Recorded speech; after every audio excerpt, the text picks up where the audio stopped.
A wannan rana ta Juma'a ne 7 ga watan biyu na shekarar 2020. Kafafen sada zumunta na yanar gizo suka ɗauki zafi sakamakon bullar wani bidiyo na tsiraici da ake zargin wata budurwa ce 'yar arewacin Najeriya.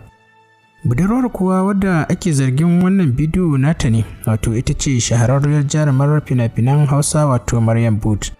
Shafin jaridar nan ta yanar gizo wato Naija News sun wallafa wannan faifan bidiyo.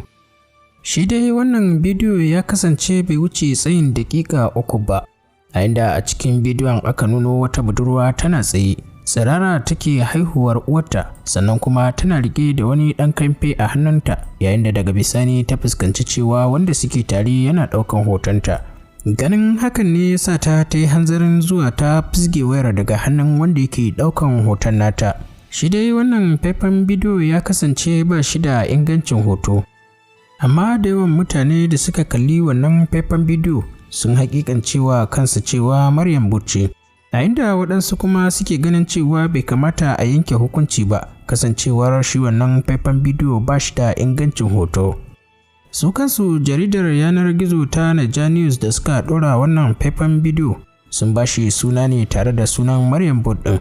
Jaridar ta yanar gizo ta Naija News ta yi rubutu mai tsayi a saman faifan wannan bidiyo, yayin da a ƙarshen rubutun take nuna cewa aikata hakan haramun ne a cikin addinin musulunci, musamman ma ga wanda ya fito daga ɓangaren arewacin Najeriya. To Allah dai ya kiyaye mu da aikin da na sani, Allah ya shiga tsakanin nagari da mugu. Kada ku manta ku danna subscribe sannan ku taɓa ƙararrawar sanarwa domin samun shirye-shiryenmu a kan lokaci da zarar mun ɗora sabon bidiyo.